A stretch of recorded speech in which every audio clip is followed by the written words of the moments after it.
Ассалаумағалейкум, қадірменді телекөрермендер. Тікелей эфирде маңызды мәселе. Бүгінгі біздің көтеріп отырған тақырыбымыз бәрімізге қатысты тақырып.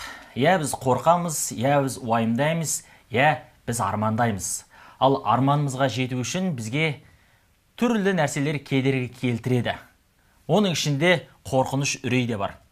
Ал үйдің таза болуы өте маңызды. Рухтың таза болуы ол одан да аса маңызды.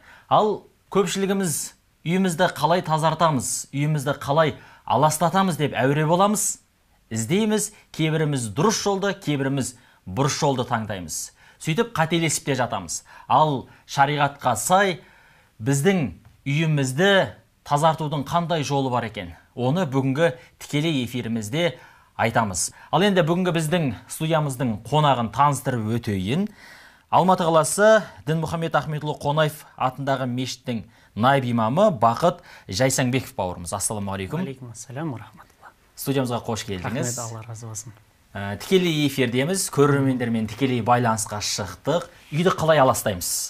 Үйді аластаудың қандай жолдары бар? Үйді аластауда, үйді тазартуда біз қолданып, пайдаланып жүрген қай әдістер біздің үйімізді расында тазартады? Қай әдістер керісінше сол үйімізді тіпті жабады, немесе бағымызды байлайды? Өзімізге бір зиянын келтіреді. Соны бір анықтап көрермендерімізге түсіндірсек.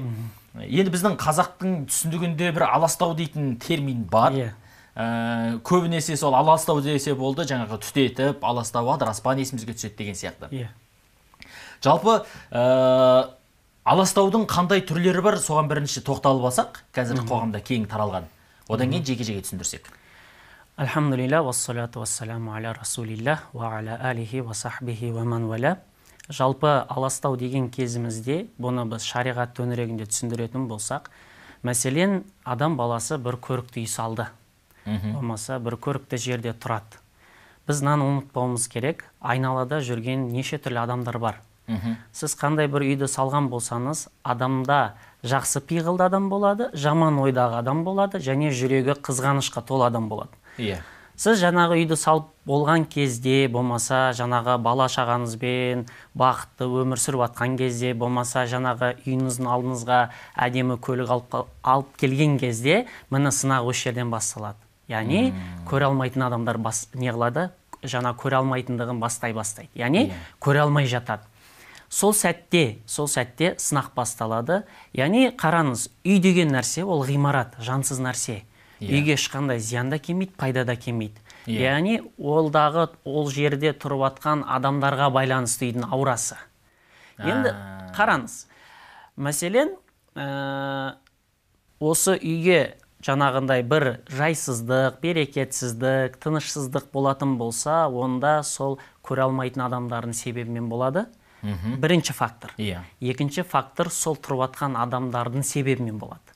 Енді біріншісіне тоқталайық. Сиқыр деген мәселе бар. Сиқыр деген мәселе бар. Бұл сиқыр деген нәрсе шайтандармен, жындармен байланысты нәрсе. Енді тарихқа шолу жасайтын болсақ, пайғамбар Мұхаммад саллаллаху алейхи ва саллям адамзаттың абзалы, білесіз, дінді таратты, мінезі керемет, қаншама адамдар артынан ере бастады. Жаңағы дінді түсіндірген кезде бір кемеліне жеткізіп тұрып түсіндіретін. Артынан ерген сахабалар өте көп. Сол кезде яхудилер көре алмай сиқыршыны жалдайды. Көрдіңіз ба? Сол кезде сиқыршыны жалдайды, ол Ләбид деген кісі болады, оған 3 динар береді. Соған 3 динар беретті, сол Ләбид не істейді? Пайғамбар саллаллаху алейхи ва саллямның шашын тауып алып, тараққа 11 рет орап, түйнек жасап, кепкен құрманың жаңағыны жапырағына іліп, яғни зәруан деген құдыққа тығып, таспен бастырып қояды. Сол күннен бастап пайғамбар саллаллаху алейхи ва саллям үйінде тынышсыздық пайда болады. Пайғамбар саллаллаху алейхи ва саллям ауыра бастайды. Айша анамыз уайымдай бастайды, не болды екен деп. Сонда қараңыз, Алла тағала мейірімді, Алла тағала өзінің сүйікті құлын сақтайды әрбір нәрседен. Алла тағала сол кезде үйіне 2 кісіні жібереді деп айтады. Олар періштелер болады. Адам кейпінде келді. Адам кейпінде келіп тұр, періштелер адам кейпінде келеді. Сол кезде пайғамбар Мұхаммад саллаллаху алейхи ва саллям Айша анамызға айтады: Аллах маған шипа берді, білім берді, сен оны сездің ба деген кезде Айша анамыз жоқ деп айтады. Енді мен саған түсіндірейін дейді. Осы үйіміздегі тынышсыздық, менің ауруымның себебі мынада дейді. басына бір кісі тұрады, аяқ жағында бір кісі тұрады, басында тұрған кісі екінші кісіден сұрайды ғой, бұған не болды дейді. Екінші кісі айтады, бұл сиқырланды дейді. Қандай адам сиқырлады деген кезде, Ләбид деген кісі сиқырлады дейді. Ол сиқыр қайда дейді? Кепкен құрманың жапырағына ілінген, яғни неде, тарақта дейді. Ол жаңағы Зәруан деген құдықта таспен бастырылып тұр дейді. Сол пайғамбар саллаллаху алейхи уассалам жаңағындай күш жинап сахабалармен барады сол жерге. Жаңа құдықты қараса, сол тарақ тұр екен. Алады да жаңа сиқырды шешеді. Сиқырды шешкен кезде жаңа көміп тастайды. Енді осы жердегі мәселе. Үйді қалай тазартамыз? Міне осы жерде жауап. Сол кезде Алла тағала Фалақ пен Нас сүресін түсіреді. Фалақ пен Нас сүресін түсіреді. Яғни ана кісі пайғамбар саллаллаху алейхи шашын тараққа 11 түйнек қылып орады ғой. Алла тағала 11 аят қылып 2 сүрені түсіреді. Яғни Фалақ пен Насты қоссаңыз 11 аят. Сонда әр аятты оқып отырып пайғамбар саллаллаху алейхи шешкен. Енді жалпы 2 сүренің мағынасы неден қорғайды? Көре алмайтын адамдардан және жындар мен жаман пиғылды адамдардан қорғайды. Яғни соған қатысы түскен сүре. Егер адам баласы үйінде жайсыздық сезсе, жамандық сезетін болса, онда не істеу керегі? Фалақ пен Насты оқу керек. Енді сиқыр бұл шайтан мен жынмен байланысты нәрсе. Өйткені сиқыршылар шайтандар мен жындарды бағындырады, шайтан мен жындар айтқан үйге барады, берекетсіздік әкеледі. Енді пайғамбар саллаллаху алейхи уассалам бұл жерде тағы да бізге содан шығудың жолын үйретеді. Мынандай бір керемет хадис айтады: «Ла таджалу буютакум мақабира». Үйлеріңді қабірге айналдырмаңыздар дейді. Ғибадат оқылмаған үйде, Алланы зікір етпеген үйде, Құран оқылмаған үй қабір болып есептеледі екен шариғатта. Қараңыз. Хадистің жалғасында не дейді? Шайтан Бақара сүре оқылған жерден қашып кетеді дейді. Енді қараңыз. Бақара сүресі ол Фатихадан кейін екінші сүре, өте үлкен сүре, бірақ енді адамдарда сұрақ пайда болады. Мен бәрін оқи алмаймын ғой деген кезде пайғамбар саллаллаху алейхи вассалам екінші бір хадисті келтіреді. Абу Мунзир деген. Барлығын көрсетіп отырды ғой енді пайғамбар саллаллаху алейхи вассалам. Сол көрдіңіз бе? Шайтан қашып кету үшін бізге жеткілікті нәрсе жаңа Фалақ пен Насты оқу, Бақара сүресін оқу. Болмаса басқа да сүрелерді оқуға болады. Енді пайғамбар саллаллаху алейхи вассалам Абу Мунзирге айтады ғой: Абу Мунзир, сен білесің ба Құрандағы ең ұлы аят қандай екендігін деген кезде Абу Мунзир айтады: оны Алла мен оның елшісі біледі дейді. Сонда пайғамбар саллаллаху алейхи вассалам қайтадан сұрақ қояды, есіне түсіріп алу үшін: Абу Мунзир, сен білесің ба Құранда қандай аят ұлы екендігін деген кезде Абу Мунзир радиаллаху анху былай деп айтады: Аллаху ла илаха иллаху аль-хайюл қайюм деп Аятул Курсиді оқиды. Бәрекелді. Осы жерде сөзіңізді үзе тұрайын, тағы да жалғастырып айтамыз. Бізге хабарласып жатқан көрерменіміз бар екен. Ассалаумағалейкум, сіз тыңдап отырмыз. Ассалаумағалейкум, қалдарыңыз қалай? Бұл бағдарламаларыңыз өте орынды, өте керемет бағдарлама болып жатыр. Менде мынандай бір сұрақ болып тұр. Мысалы үшін үйдің жарларын тұзды сумен жуу арқылы үйге дем салған ол қаншалықты дұрыс және бұрыс деген сұраққа жауап білгім келеді. Жақсы, бәрекелді. Алла разы болсын. Қоғамдағы бар дүниелер осы дұрыс па, бұрыс па? Расында үй тазарта ма сондай алыстауын тәсілдер? Жалпы шариғатта оған негіз жоқ. Жалпы тұз өзінің қызметін атқарады, оны тамаққа қосамыз. Мәселен, бір ғалым айтқан екен: сен ауырсаң, сен дәріханаға барып дәрі аласың, ол дәрі сенің ағзаңа шипа дейді. Ал жаңағындай дуаланған болсаң, сенің рухына шипа болатын ол Құран дейді. Яғни жаңағы тұзбен, кейбір кісілер тұзбен жаңағы айналдырып шайып жатады, оған негіз жоқ шариғатта, себебі шайтан ол нәрседен қорықпайды. Шайтан, жындар, жаңағы жаман пиғылды адамдар себебімен жындар мен шайтандар келеді ғой үйге. Олар жаңағы азан шақырылған кезде үйде, Құран оқылған кезде, зікір айтылған кезде шайтандар жоқ болып кетеді. Себебі пайғамбар саллаллаху алейхи уассалам айтқан: қандай бір үйде азан шақырылса, шайтан жел берген күйде жоқ болып кетеді дейді, қашып кетеді дейді. Азан шақырылса, Құран оқылса, енді қараңызшы, осының бәрін салыстыратын болсақ, намаз емес па? Көрдіңіз бе, адам баласы сәл ғибадатқа жақын болса, үнемі Алла тағаланы зікір етсе, Алланың 99 есімдерін атап, үйде пайдалы нәрселер істейтін болса, шайтан ол үйде болмайды. Себебі ең қарапайым нәрсені істемейді ғой кейбір кісілер. Үйге кіреді, әйеліне тамақ бар ма дейді ғой. Ал пайғамбар саллаллаху алейхи уассалам айтады, кімде кім үйге бисмилля деп кіретін болса дейді, шайтан айтады екен өзінің жақтастарына, бүгін бұл үйде біз қонбаймыз да, тамақ жемейміз деп айтады. Бізге дым бұйырмады дейді. Дым бұйырмады дейді. Бисмилля деген сөз. Қараңыз. Ал егер сіз жаңа сүрелерді оқысаңыз, зікірлерді оқитын болсаңыз, субханаллахи ва бихамдик, субханаллахил азим десеңіз, ойлаңыз, ол шайтанды келтірмейді үйге. Сол үшін жаңағы тұз өзінің қызметін атқарады, тамаққа қосасыз, жаңағы ауруды басады. Ал жалпы егер үйде бір жайсыздық, берекетсіздік болатын болса, жаңағы айтып атқан фактор біреудің себебі немесе өзінің себебінен. Сол үшін жаңағындай үйге тоқтамай Құран оқу керек, азан айту керек иншалла. Бәрекелді. Өзі мешітте имамдарымыз, өздерінің сияқты имамдарымыз бізге айтады. Азан шақырылғаннан кейін шайтан қашады. Қамат пен азанның арасындағы дұғалар қабыл болады, себебі сіздің дұғаңыздың қабылына кедергі жасайтын шайтандар ол кезде жоқ дейді. Жоқ, машалла. Қамат айтылған кезде де шайтандар қашады дейді. Яғни, жаңа өзіңіз айттыңыз ғой, қарапайым намаз оқу. Біз азанымызды шақырамыз, қаматымызды айтамыз, намазымызды оқимыз. Оның ішінде сіз айтқан сүрелердің барлығы соның ішінде қайталанады. Ол күніне 5 рет қайталанып отыр. Біз көпшілік адам айтады ғой, мына үй осындай болды, немесе мына көлікті көзін құрту керек деген сияқты. Біз сол жансыз заттардан көреміз ғой. Біздің қателігіміз сол болып тұрған сияқты меніңше. Сол, өйткені, мысалы, мешітке барайықшы. Мешітте тыныштық табасыз. Мысалы, бір адам үйінен жайсыздық тапса, бірден мешітке барады. Бір адам қиналып бара жатса, мешітке барады. Неге? Өйткені ол жерде тыныштық бар. Енді бір керемет мынандай хадис бар. Пайғамбар саллаллаху алейхи уассалам айтады, қандай да бір жерде, қандай да бір мекенде Алланы еске алатын болсаңыздар, ол жерді періштелер қоршап алады дейді. Алланың мейірімі түседі дейді, және тыныштығы түседі дейді. Бізге осы нәрсе ғана керек қой. Бәрекелді. Бізге табыр көрерменіміз хабарласып жатқан сияқты, сұрағын тыңдап алсақ. Ассаламағалейкум. Біз сіз тыңдап отырмыз, тікелей эфирге қосылдыңыз. Сәлеметсіз бе? Менің қоятын сұрағым, мен Тараз қаласынанмын. Тараз қаласының тұрғынымын. Қоятын сұрағым, енді адыраспанмен бұрынғы ата-бабаларымыздан естіп келе жатқандарымыз, апаларымыздан, әжелерімізден үй тазалаймыз адыраспанмен. Жұма сайын. Сол кезде мен ютубтан үй тазалау сүрелерін қойып қоямын.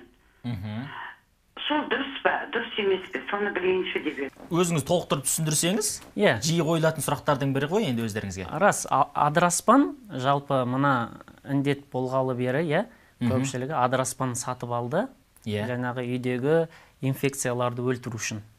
Жаңа айтқан секілді тұз өзінің қызметін атқарады ғой, тұз жаңағы тамаққа қосасыз, адыраспан астың дәмін тұз келтіреді. Ал жалпы адыраспан бұл жаңағы үйдегі микробтарды өлтіреді. Бұл нәрсе сондай. Ал жаңағындай шайтанды қашырамыз, тыныштықта келеді деген негіз жоқ шариғатта. Ал жаңағы бұл жердегі нәрсе, мен айта кететін нәрсе, бұл кісі сұрақ қойды, адыраспан жаңа жағып, Құран қойып қоямын деді ғой. Яғни бұл кісі екі нәрсе ұтып жатыр ғой. Адыраспанды жаңа жағып микробтарды өлтірді да, ал Құранды қосты да үйдегі бір тыныштықта келді үйіне. Ол жерге періштелер түседі, шайтандар жоқ болады, және де берекет болады.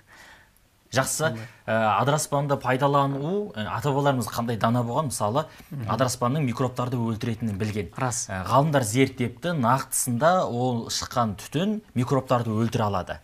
Бірақ енді бізде мынандайда адамдар бар ғой, енді бастапқыда ол не мақсатта қолданылды, оны білмейді да, кейінгі мақсаты ел істеген үшін істей береді. Үй тазалайды десе, адыраспанмен үйді аластау, адыраспан үйді тазалайды деп ойлап қалатын кісілер де бар. Осы кезде ниеттің дұрыстығын бір айтып өтсеңіз. Мысалы, пайғамбар саллаллаху алейхи уассалам бір сахаба жарақат алып қалады. Жарақат алып қалған кезде соған жарақатына топырақ қояды да, Аллахтың қалауымен осы топырақ бұл адамға шипа береді деп айтады.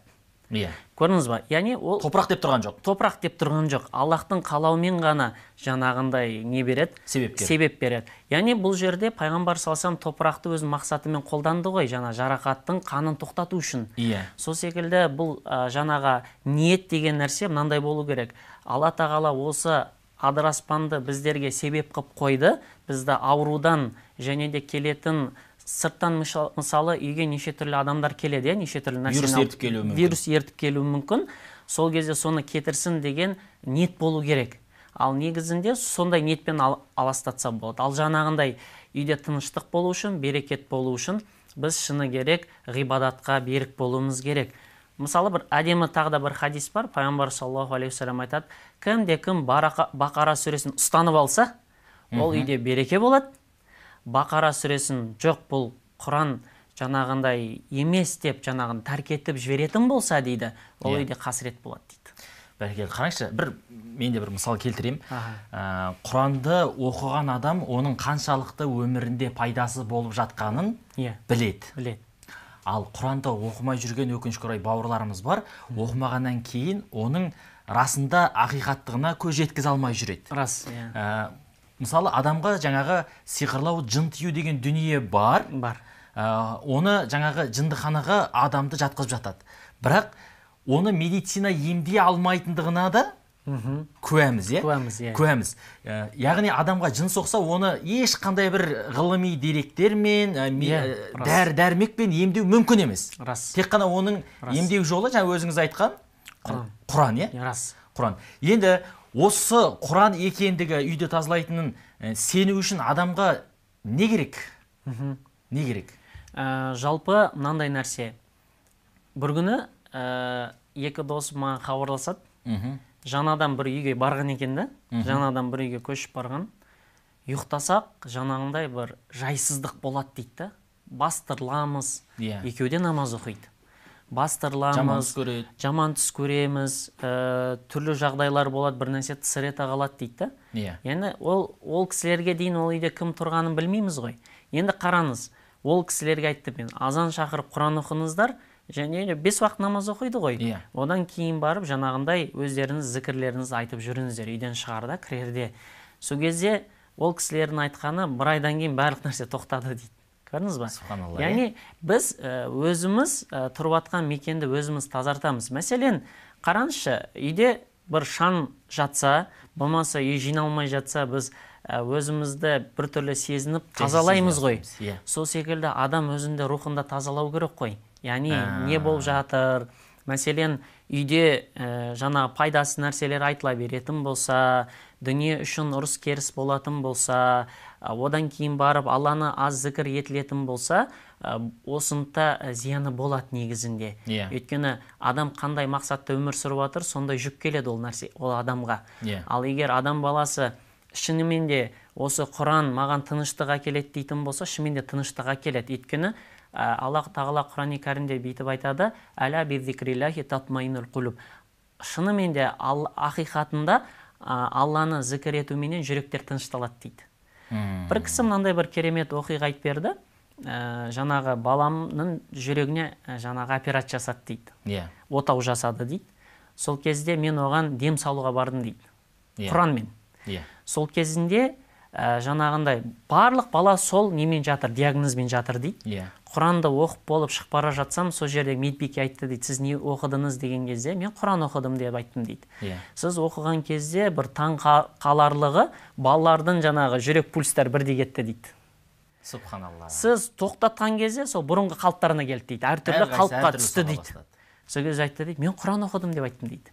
Көрдіңіз ба? Алла Құранда айтады, Құран оқумен жүректер тынышталады дейді. Расымен де адам шынайы Құранға сенсе, бұл Алланың кәламы, бұл кәлам маған берекет әкеледі, маған тыныштық әкеледі, періштелердің келуіне себеп болады, шайтанды қашырады дейтін болса, шыны керек үйіне берекет әкеледі Аллах Тағала. Өйткені білеміз, әрбір оқылған бір әріп үшін 10 сауап, 10 сауаппен қатар осындай бақыт әкеледі да Құран деген нәрсе. Бәрекелді, қандай тамаша мәліметтер айтылып жатыр. Біз барлығы өзімізге байланысты екен ғой? Рас, өзімізге байланысты екен. Мысалы, балалы үйде, қараңызшы, ұрлық жатпайды дейді. Рас. Бір мысалы келтірсек, біз өзіміз барлығын сыртқа жарияламағанымызбен кейде бір дүниелерді үйдегі балалар айтып қояды. Рас. Мысалы, балаларға кейбір нәрсені біз айтпағанымызбен кейде бір жаман сөздерді балалардың қайдан жаттап алғанын білмейсің, айтып қояды.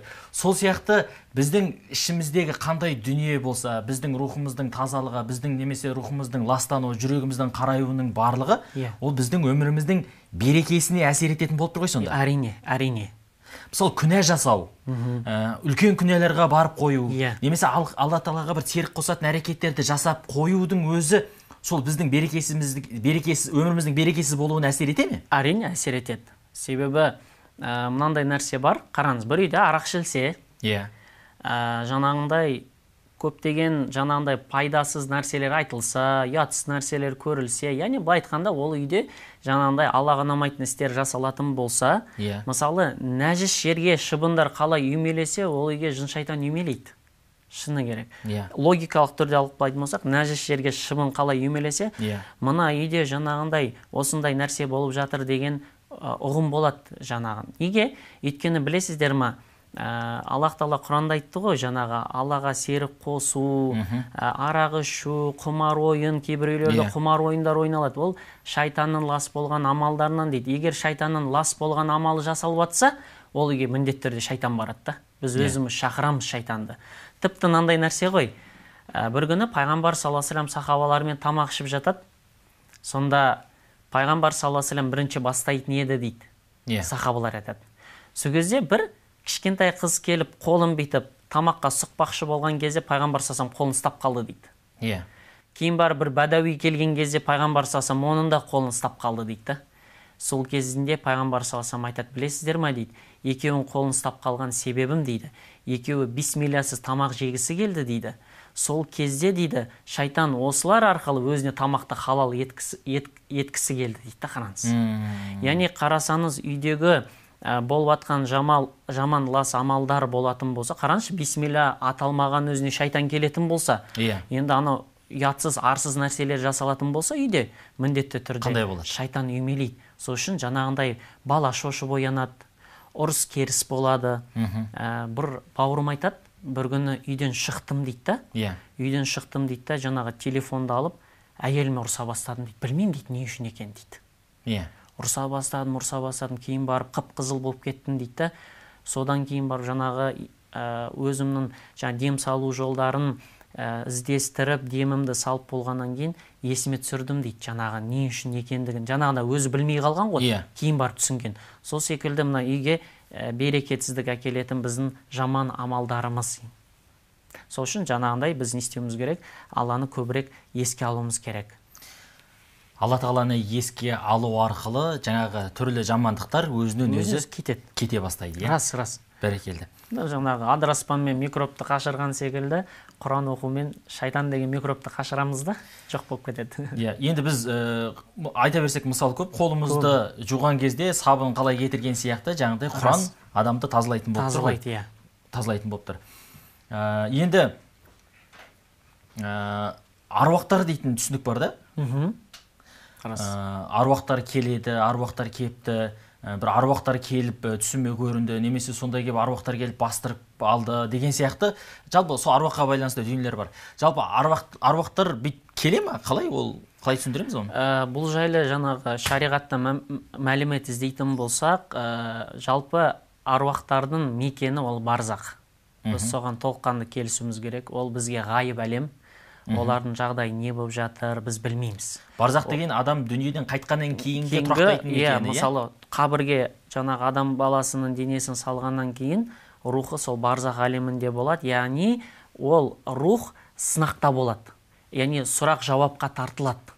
Сол әлемде? Сол әлемде сұрақ жауапқа тартылады. Яғни жалпы аруақтар үйге келеді ма деген сұраққа келетін болсақ, оған ешқандай жауап жоқ. Оны біз білмейміз. Себебі Алла Құран-ы Кәрімде айтады, пайғамбар саллаллаху алейхи ва саллям айтады, сенен рух жайлы кеп сұрайды, бірақ айтып қой оларға. Рух дегеннің көпше түрі аруақ қой. Аруақ дейміз біз. Қығып алғанбыз, аруақ. Олар сенен рух жайлы сұрайды, айтып қой, оларға рух жайлы білім аз берілген деп айтты қой дейді. Жалпы рух келмейді үйге. Біз білмейміз. Керісінше рух бізге пайда да бермейді, зиян да бермейді. Керісінше біз оларға көмектесеміз керісінше. Өйткені пайғамбар саллаллаху алейхи ва саллямдан андай бір керемет хадис бар. Адам баласы дүниеден өткеннен кейін, мысалы, бала шағасы қалады, дүниесі қалады, бірақ үш нәрсе ғана көмектеседі дейді оған. Егер ол адам пайдалы ілім тастап кетсе, біреуге пайдалы ілім дегенде жақсы адал ақша табудың жолын үйретсе, адам болудың жолын үйретсе, кішілерге құрмет жасауды, үлкендерге құрмет жасауды, зілеттілік жасауды үйретпетсе, бұның өзі білім ғой. Соны үйретпетсе дейді. Екінші, жария садақа жасаса дейді. Мешіт салса, жол салса, мектеп салса, бұның сауабы оған барып отырады. Үшінші мәселе, дұға қылатын ұрпақтаса кетсе дейді. Көріңіз, аруақ біздің дұғамызға мұқтаж. Бәрекелді. Нақты жауап берілді деп ойлаймын. Енді көрермендеріміз бізге тағы да хабарласып жатыр. Сұрағын тыңдасақ. Ассалаумағалейкум, сіз тыңдап отырмыз. Қандай сұрағыңыз бар? Ассалаумағалейкум. Уағалейкум ассалам. Сұрағыңызды қоя беріңіз. Сұрағым жаңағыдай біз жақын ортада бір-екі ай алдын үйде ұрлық болған Квартирада. Иә. Сол Квартирада ұрлықтан кейін үйде жайсыздықтар сезіліп жаңағы не қылып жатыр да. Құран оқуға жаңағы беттеген кезде оқимын, бірақ жалқаулыққа басады да. Жаңағыдай. Әртүрлі ойлар мазалап, ойлар кіріп ойға. Соны қандай Құрандар оқып жеңуге болады, соны сұрайын дегенмін. Бәрекелді, Алла разы болсын. Үйге ұрлық болған, ұрлықтан кейін жайсыздық басталды деп отыр ғой енді бауырымыз. Иә, жаңағы Абу Толиб, жаңағы білеміз, пайғамбар саллаллаху ағасы болған Абу Толиб, соның баласы Джафар. Иә. Ол ислам қабылдаған сахабалардың бірі болды. Сол кісінің балалары ауырып қалған ғой. Иә. Азып ауырып қалған. Иә. Сол кезде жаңағындай жайсыздық сезініп, жаңағындай пайғамбар саллаллаху көретті. Неге бала шағаларын арықтап қалған дейді ғой. Иә. Білмейміз, көз тиді ма деп айтады. Сол кезде пайғамбар саллаллаху алейхи уассалам айтады, дем сал деп айтады. Иә. Сонда жаңағы балалардың анасы сұрайды ғой, жаңағы өзім салайын ба дегенде, әрине сен сал, өйткені сен жақынырақсың дейді, тоқтатпай сала бер дейді. Енді бұл кісіге беретін кеңесім Фатиханы 7 рет оқысын. Одан кейін Аятул Курсиді оқысын. Ихласты оқысын 3 рет. Фалақ пен Насты 3-3-тен оқысын. Аятул Курсиді 1 рет оқиды. 1 рет оқиды. Фатиханы 7 рет, Аятул Курсиді 1 рет, Ихлас, Фалақ, Настарды 3-3-тен оқиды да денесіне үрлейді. Шүп-шүп деп үрлейміз ғой, болмаса қолын үрлеп, бүкіл денесін сипалап шықса болады. Бұны тоқтатпау керек. Өйткені осы нәрсемен арпалысу керек. Мәселен, бір адам баласы ауырып қалса, дәріханаға барып дәрі алса, бірден жазылмайды ғой. Ана дәрін алады, ішет, мына дәрін алып ішет, яғни амалдарын жасап, әйтеуір бір қалыпқа келеді. Бұл да сондай секілді. Жаңағы, егер ол нәрсе қиын болып бара жатқан болса, кәдімгі дем салатын ұстаздар бар. Құранды жатқа білетін, сонда оның да пайдасы тиеді. Бір кісі айтқан екен, кім күніне 300 рет салауат айтатын болса күніне, онда өмірінде жақсы өзгеріс көретін болады деген екен. Бәрекелді. Алла разы болсын. Қазір дем салу адам өзіне байланысты болды ғой. Енді үйге көз тисе, оны қалай көзді кетіруге болады, онда бір тоқталып өтсек. Бірақ бізге қазір бір көрерменіміз тағы да хабарласады екен, сұрағын тыңдап алсақ. Ассалаумағалейкум, сіз тыңдап отырмыз, қандай сұрағыңыз бар? Ассалаумағалейкум. Уағалейкум ассалам. Мынандай сұрақ бар еді. Мысалы, адамның түсіне өлген адамдар кіре береді да, мысалы. Өлген кісі кіреді, ол бағана айтып отыр да, шайтан дейді, ол неге кіреді, және не істесе болады, қандай нелер бар. Ол еще кеше бүгін ғана кірген жоқ, бірнеше уақыт болса кіргеніне ше. Қайталана береді. Сонан қандай шешімдер бар? Жақсы, сұрақ түсінікті. Енді бастырылуда бар, жаман түс көруде бар. Өлген адамды көрген кезде түсінде уайымдан қорқады ғой. Жалпы оның мынандай жауабы бар. Алла Тағала Құран-ы Кәрімде айтады ғой, жаңағы дүниеден өткен адамдардың жаныменен сендердің жандарыңды кездестіреміз дейді. Тірі адам ұйықтаған кезде. Ұйқы ол кіші өлім болып саналады. Сол кезде жаңағы дүниеден өткен адамдарменен біз ұйықтаған кезде біздің рухтарымызды кездестіреді екен Алла Тағала. Сонда Алла Тағала аятын жалғасында айтады, ұйықтап жатқан адамның рухын қайтадан қайтарып, мезгілі келген кезде оның рухын қайтадан алып кетеміз дейді. Яғни бұл жердегі нәрсе мынаны түсінуіміз керек. Яғни дүниеден өтіп жатқан адам түске кіретін болса, түс 3-ке бөлінеді ғой. Жаңағы Алладан келген түс бар, шайтаннан болған түс бар. Мысалы, шайтаннан келген түс, мысалы, біреу жаңағындай бір жаман бейнеде сізді бір өлтіргісі кеп атады, жардан itергісі кеп атады. Яғни сондай түстерге ұқсаса, ол шайтаннан. Ал Алладан келген түс, сіз мешіт көресіз, Меккені көресіз, бір уағыз тыңдап атқанды көресіз, яғни дінге байланысты дүниелер. Одан кейін барып адам мынандай біреуді ойлайды да, түсінде сол адамды көруі мүмкін. Бірақ бір жағынан бұл да бір белгі шығар. Егер біз дүниеден өткен адамды көретін болсақ, мүмкін оған дұға жасауымыз керек. Мүмкін ұмытып кеттік. Ұмытып кеттік. Жаңағы айтқанымыздай, дүниеден өткен адамға біз дұға қылатын болсақ, ол дұға қабыл болады. Енді бұл кісі жаңа шайтанмен байланыстырды ғой, жын болып келуі мүмкін ба, олмаған бір зиян тимей ма деген. Келеді. пайғамбар саллаллаху алейхи айтады, шайтан менің бейнемде ғана келе алмайды дейді. Егер мен сендердің түстеріне кірсем дейді, шайтан менің бейнемде ғана келе алмайды, бірақ басқа адамдардың бейнесінде келе береді шайтан. Зиян келтіре ала ма сол түсінде? Зиян келтіре алмайды. Келтіре алмайды. Бірақ қорқыныш болады. Пайғамбар саллаллаху алейхи вассаламнан оған да жауабы бар. Кімде-кім жаман түс көретін болса, оянғаннан кейін солға қарап 3 рет деп түкірсін дейді. Түкірсін да, сосын барып жаңағы аятул курсиді оқысын дейді. Бұл кісіге беретін кеңесім аятул курсиді оқысын. Себебі мынандай бір керемет хадис бар. Кімде-кім аятул курсиді оқыса, жаңағы періштелер оны қорғау үшін түседі деп айтады. Бәрекелді. Сонда оның түсі әдемі болады. Және екінші жағында аунап жату да бар, екінші жаққа аунап жату да бар. Оң жақпен, пайғамбар саллаллаху алейхи вассалам үнемі оң жақпен жатқан. Бәрекелді, Алла разы болсын. Және жатардағы жасалатын бір амалдар бар ғой, мүмкін соларды да ескермей жүрген шығар бауырымыз, оны да қазір айтып өтсек, бірақ бір телефон қабылдап алсақ. Машалла. Ассалаумағалейкум, сіз тыңдап отырмыз. Қай өңірден, қандай сұрақпен? Кеш жарық. Мен Тараз қаласынан боламын, есімім Қаламқас. Маған бүгінгі мына қозғап отырған тақырыптарыңыз өте ұнады. Енді тағы бір мәселені білгім келіп отыр, сұрағым. Қазіргі таңда үйлерге жаңа қабырғаларына үлкен-үлкен көзмоншақтар, қанжар іліп қояды. Соның пайдасы, біреулерден сұрасаңыз, үйге келгенде елдің көзі соған түседі дейді. Жаңа сіздің сауалыңызға қарай үйге көз тию деген тақырыбыңызға қойып отырмын осы сұрақты. Бәрекелді. Сол жағына бір тоқталып өтсеңіз. Рахмет, Алла разы болсын.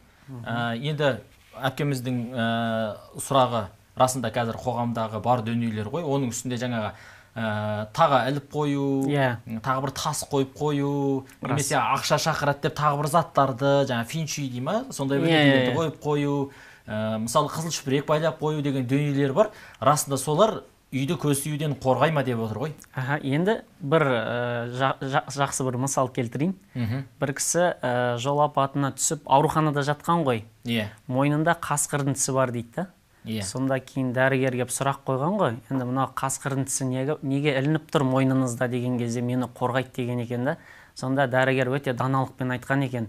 Аңшының оғынан өзін құтқара алмаған қасқыр сені қалай құтқарады деп. Сол секілді көрдіңіз ба? Сондай нәрселер бар. Бұл логикаға салып қарайтын болсақ, ол нәрсе бізді қорғай алмайды. Бәрекелді. Жаңа сіздің мысалыңызға байланысты бір жігіт көлігіне қызыл шүпірек байлап қойған екен. Сөйтіп досы, мынау болмайды, қызыл шүпірекке сенім артпа, Алла тағаладан күтсейші, Алла тағалаға сенім арт, бірінші Алладан жәрдем сұра деп ағызып тастаған ғой. Сөйтіп жүрсе, ол кісі де бір көлік апатына түсіп қапты да, айтты мен саған мына қызыл шүпіректі алуға болмайды деп. Әне алып едім, аварияға түсіп, мен не болды десе, сен қайта қуан, ана қызыл шүпіректі алмағанда тіпті өліп қалар едім деп айтады. Сол сияқты біз кейде сондай дүниелерді іліп қойып жатамыз, ал үйге көз тимеу үшін жаңағындай дұғаларды айтуымыз керек. Әрине. Ақиқат. Жаңа да өзіңізге бір айтып өтсеңіз деп айтқан едім, әпкеміз де соған байланысты қойып отыр ғой. Үйге көз тимеу үшін не істеу керек? Және көз тиді деп қабылдасақ, мысалы, жаңа үй алдық, әсем қылып тұрғыздық. Мысалы, ауылдағы ең керемет үй сіздікі болып тұр. Тіпті көзге түсетіндей жаңа қызыл шатырмен шатырлап қоятын болсаңыз, делік, мысалы. Қандай амалдары бар үйге жаңадан кірген кезде елдің назарына ілмейтіндей бір дүниелер жасау керек па? Пайғамбар алейхиссалату вассалам жаңағы айтқан ғой. Әл-айну tudkhilur rajul al-qabra wa tudkhilul jamal al-qidara дейді. Көз тию адамды қабірге кіргізеді, түйені қазанға кіргізеді дейді. Яғни мынау жаңағы сіздің адамдар неңізге қызыға бастайды, салватқан дүниеңізге сіздің тұрпатыңызға бәріне қызыға бастайды, сол нәрседен көз тиеді. Енді пайғамбар алейхиссалату вассалам жаңағы бізге көз тимес үшін бізге мына нәрсені өсиет етеді. Кім таңертең, кешке, түнде мына сөзді қайталайтын болса, оған еш нәрсе зиян келтірмейді деп айтады.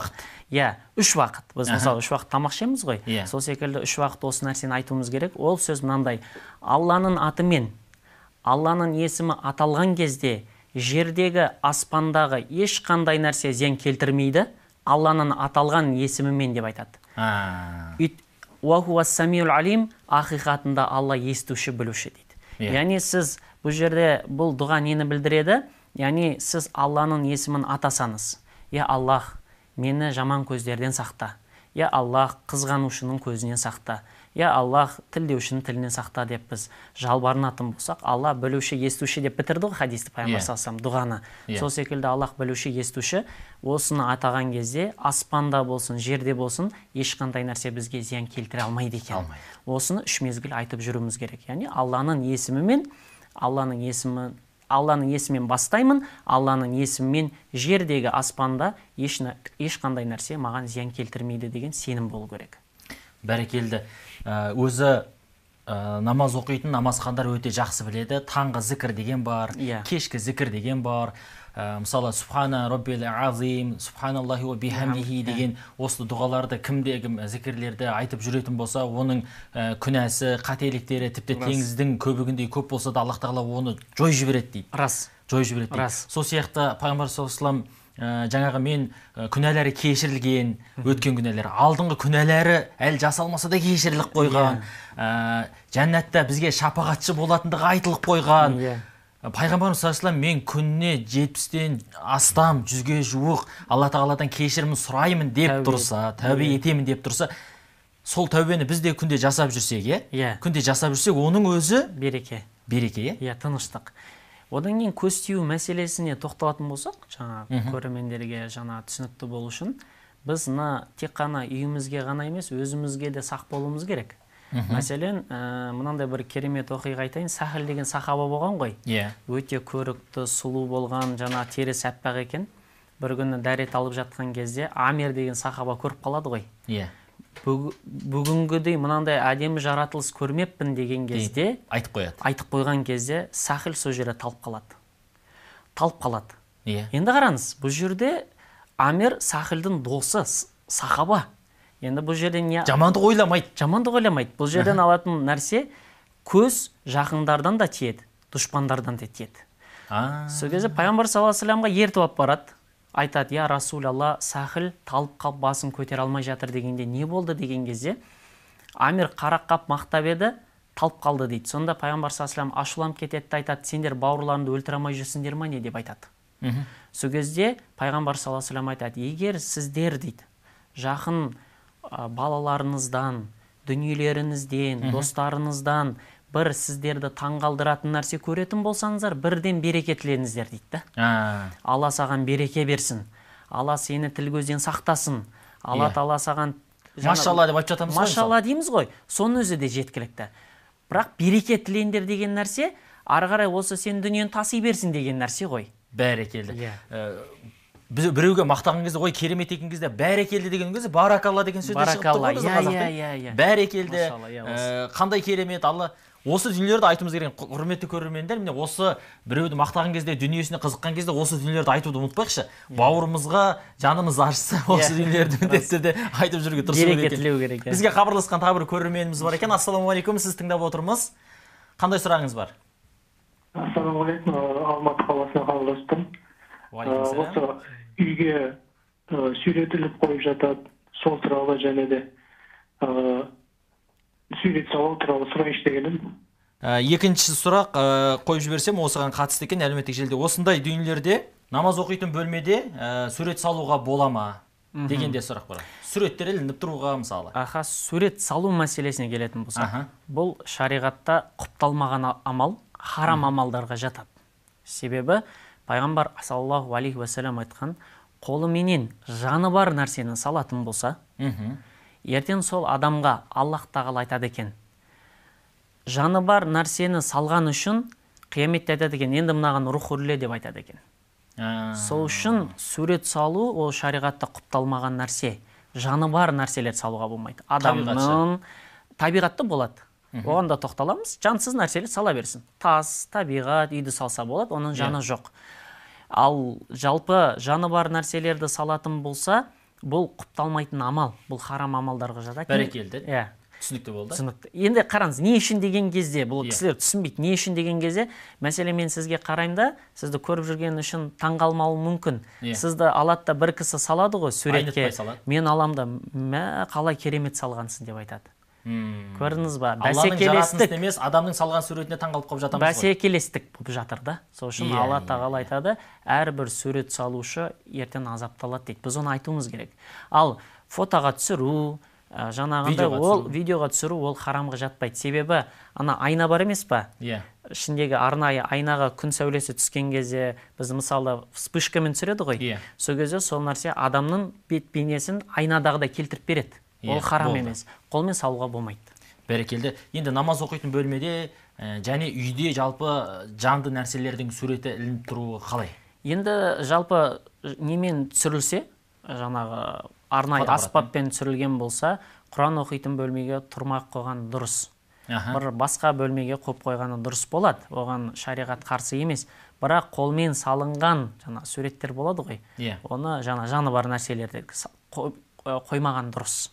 Қоймаған дұрыс, Намаз оқитын бөлмедегі біздің қазақта бар да, үйге кірсе үлкен аталарының, апаларының, әкелерінің суреттерін іліп қойып жатады, бір қарап еске алып жүру үшін шығар енді. Дұға қылу үшін шығар, бір себебін табуға болады, мысалы, қарап жаңағындай әйтеуір жаңағы дұғаны білетін, олар кісілерге дұға тілей алатын адам қарап, бұл кісілердің жатқан жері жайлы болсын деген нәрсені еске түсіру мүмкін. Бірақ ол суреттердің кейбірлері бар, қолмен салынады да, бірақ сол нәрсеге де абай болу керек. Сондықтан біз не істеуіміз керек? Жалпы фотоаппаратпен, аспаппен түсірілген суреттер болса тұра берсін. Бірақ жаңағындай намаз оқитын бөлмеде, жаңа сіз сәлем берген кезде, рукуққа барған кезде ол сізге көрінбеу керек. Болмағаны дұрыс негізінде. Бәрекелде, суретке қатысты да біраз ақпараттарды айттық. Енді бізге әлеуметтік желіден де келіп жатқан сұрақтардың ішінде адыраспанға байланысты сұрақтар өте көп келіп жатыр. Мүмкін соны бір қысқа нұсқа тағы бір қайталап өтеміз көрермендерімізге. Жалпы біздің уақытымыз өте аз қалды, қысқа нұсқа айтайықшы. Ниет қалай болу керек? Жалпы ниет адыраспан жаңа аурулардан сақтайды, үйдегі микробтарды тазалайды. Ал жаңағы Құран ол рухани байлық, және де үйдегі жын шайтандарды қашырады, тыныштыққа келеді. Бізге көз тимеу үшін, үйімізде береке болуы үшін, жайсыздықтан арылу үшін бізге керекті ең құнды нәрсе, дәл қазір бастайтын құнды нәрсе не болды сонымен? Ол ғибадат. Ғибадат. Азан, Құран, зікірлер, бұның барлығы неде бар ғой, намазда бар. Кейбір кісілер ойлайды, зікір тартып жүрсем болды екен ғой деген кезде ол да болмайды. Мысалы, ол адам мынан нәрсені ойлау керек қой. Біз Аллах тағалаға жаңағы жалбарынған кезімізде Аллах біздің дұғамызды қабыл ету үшін біз Аллаға қызмет жасауымыз керек қой. Сол секілді да. Сол үшін бұл осылардың бәрін қосып ғибадатқа келу керек. Бәрекелді, Алла разы болсын. Біздің көрермендерімізге қажетті ақпаратты бердік деп ойлаймын. Өзіңізге Алла разы болсын. Алла үйіңізге, отбасыңызға береке берсін. Сіздерге де баршасына да. Береке деген сөз мұсылмандарға қатысты. Өйткені берекенің кім беретіні, берекенің қайдан келетіні ол мұсылмандарға таңсық дүние емес. Яғни біз өмірімізді, үйімізді, көлігімізді, жұмысымызды берекелі еткіміз келсе, Алла тағаладан сұрайық, себебі Алла тағала сабырмен, намазбен менен жәрдем тілеңдер деген. Иншалла, Алла тағала әрқашан құлдарына ашық, біз қай кезде жақындаймыз десек те, біздің дұғамызды қабыл алатында Алла тағала. Ғибадат құлшылықты бастай алмай жүрсек, дәл қазір бастайық. Берекені қалайды екенбіз, намазды, оразаны, ғибадатты қалдырмайық. Берекелі болсын өмірлеріңіз. Бүгінге осы, келесі хабарымызда жүздескенше аман сау болыңыздар.